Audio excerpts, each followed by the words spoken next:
Some families keep secrets, but ours went beyond belief, faith, and reality itself.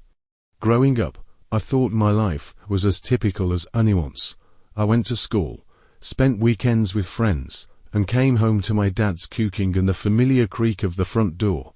It was just me and him for as long as I could remember, until the day she entered our lives. I didn't know it then, but that day, everything changed.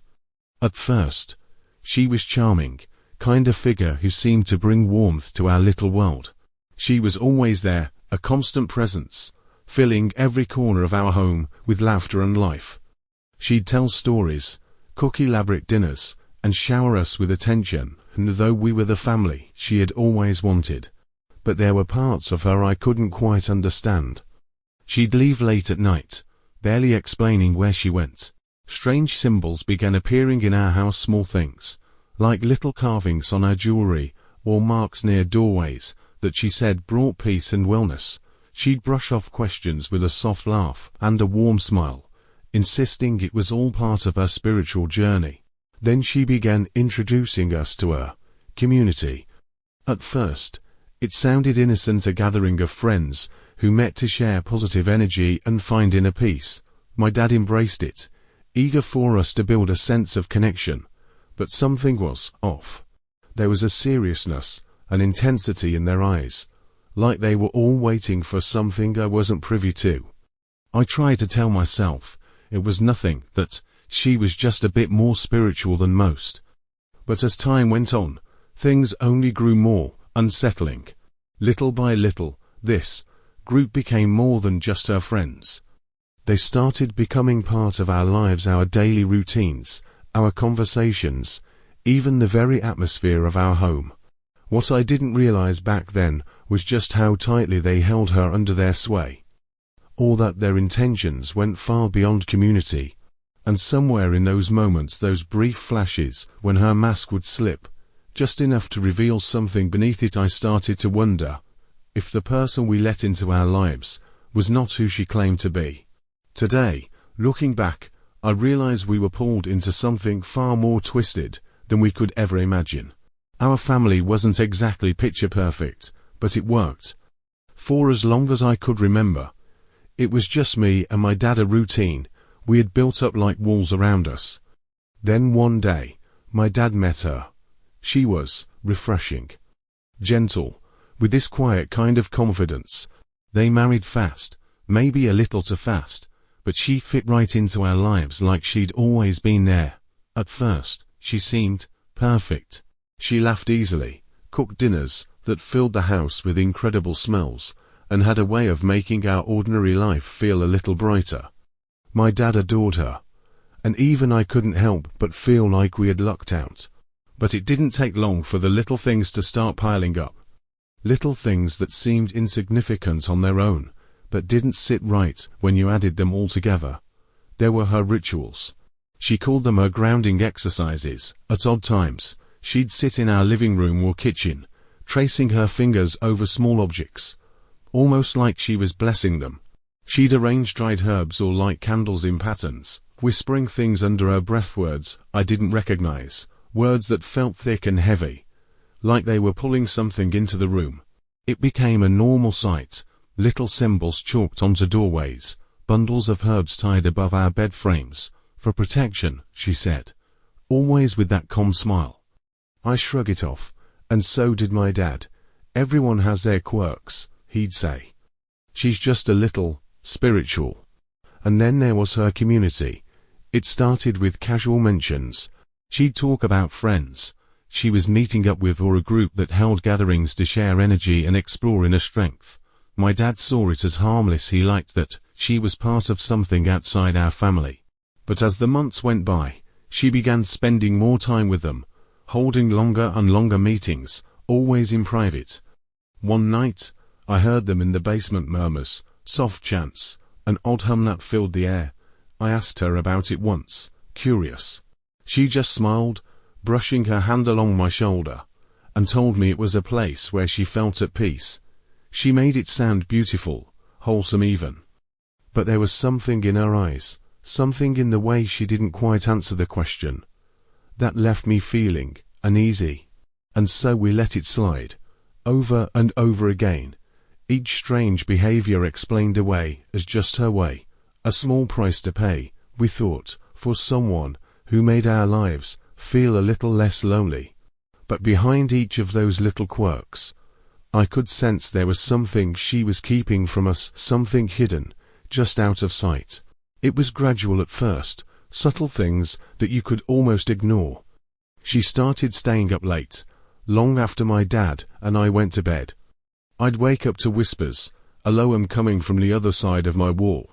Sometimes it was chanting, soft and rhythmic, words I couldn't understand, but that seemed to pulse with something unnatural. My dad told me not to worry. He said she was just centered, that she needed her time for reflection, and I wanted to believe her, to believe that it was all harmless. But every night, the whispers grew louder, the sounds stretching on 4 hours, like something was building, taking shape in the dark. One night, curiosity got the better of me. I slipped out of bed and crept down the hallway, my heart pounding as I listened for her voice. I followed it all the way to the basement door, barely daring to breathe as I pressed my ear against the wood. That's when I heard the multiple voices, chanting in unison, low and haunting, rising and falling like waves. I couldn't make out the words, but I knew in my gut, this wasn't meditation. The next day, I went to her room, hoping to find answers. And that's when I saw it, a notebook lying open on her desk. Inside were strange symbols, drawn over and over, symbols that I'd seen scrawled on our walls, etched into the woodwork, hidden in plain sight. I flipped through the pages, my hands shaking. Phrases in languages I couldn't recognize, diagrams of something that looked like rituals. Rituals that weren't just personal practices, but something shared, something organized. Then, I saw it, a page titled Supreme Circle, and her name listed at the top. I felt my stomach twist. She wasn't just a part of this group. She was leading it. The charming, calm woman who had joined our family was the leader of something far darker than I could ever have imagined. From that moment on, I noticed things I'd ignored before. The way she'd speak to my dad, her voice soft but persuasive, pulling him into conversations about expanding his consciousness and exploring new ways of being. She'd frame it as wellness or enlightenment, but I could see the way he started to change. He'd quote her phrases, adopt her language, even pick up her strange rituals, like it was all completely normal. She knew exactly what she was doing. She'd speak to him with this gentle urgency, her eyes never leaving his, drawing him into her world, step by step. He became a different person, distant, absorbed in her ideals, repeating her mantras without even realizing it. And I felt more alone than ever, surrounded by people I loved, but who were slipping away from me, drawn into something that felt like it had no escape. I didn't know how deep her influence ran, or how long it had been there, but one thing was clear: we were no longer in control. I felt like I was losing my family, like I was losing myself to this thing lurking within our walls. I knew I had to find out what was happening, to understand the hold she had on him. I started with small searches, using words I'd heard her say, phrases that seemed harmless on their own, but twisted when put together. The results were disturbing. I found pages on cult dynamics, about groups that demanded loyalty, that used manipulation to create followers who were utterly dependent on their leader. Words like purity, loyalty, and even sacrifice appeared again and again. Each page felt like it was describing her, like this strange, dark power she held over us was something designed, something practiced. Then, I stumbled on a description of a particular ritual, a gathering that involved offerings. People gathered under a leader's direction to transcend through pain or ritual. Blood offerings, chanting, words used to strip followers of their sense of self. Reading it, I could practically see her leading them, those intense eyes, that voice winding around them like a trap. The things I read felt too close to home, like someone had peered into our life and written it down. I realized that the meditative state she described, these practices she pushed my dad into, they weren't just spiritual exercises. They were rituals, meant to break down who you were, to pull you deeper into something far beyond your control. And it was working on him. My dad started repeating her words, talking about true purity, how we could find freedom by following her guidance. He'd look at me, not like his kid, but like I was just lost, someone he needed to convert. I tried to talk to him, tried to tell him I'd seen her books, her drawings. But he just looked at me, this strange, sad smile on his face, like he was watching me slip away, not him. The more I tried to reach him, the farther away he got, his words sounding more like hers, his eyes that once held warmth now empty, following a path I couldn't see. He'd dismiss my questions, defend her ideas, as though she had a truth that I couldn't possibly understand. It was like watching him disappear, piece by piece, until the dad I knew was almost gone. I was alone, trapped in this nightmare with a woman who wasn't who she seemed, with a father who saw her as something holy, a guiding light. But I knew better. I knew she was something else entirely, and as each day passed, her grip tightened. She had taken everything from me, my family, my home, my sense of safety. And I feared it was only the beginning. It wasn't long before things went from strange to threatening.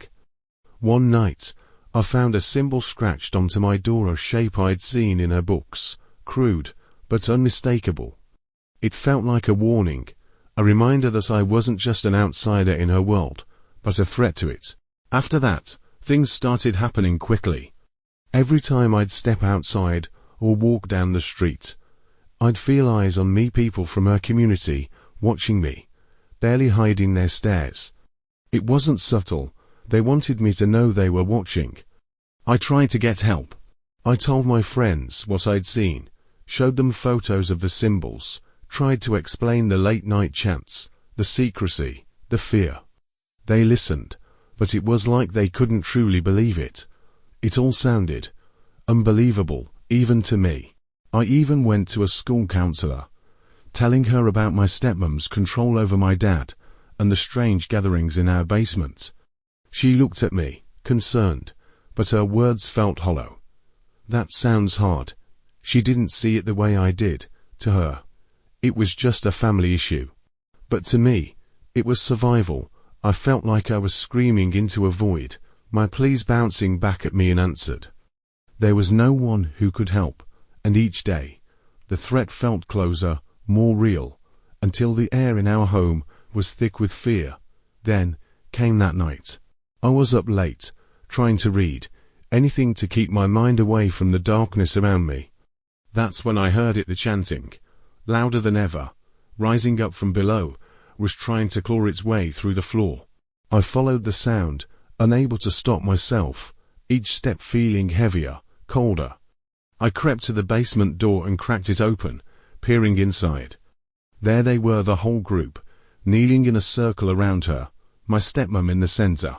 Candles burned, casting flickering shadows that seemed to twist and warp.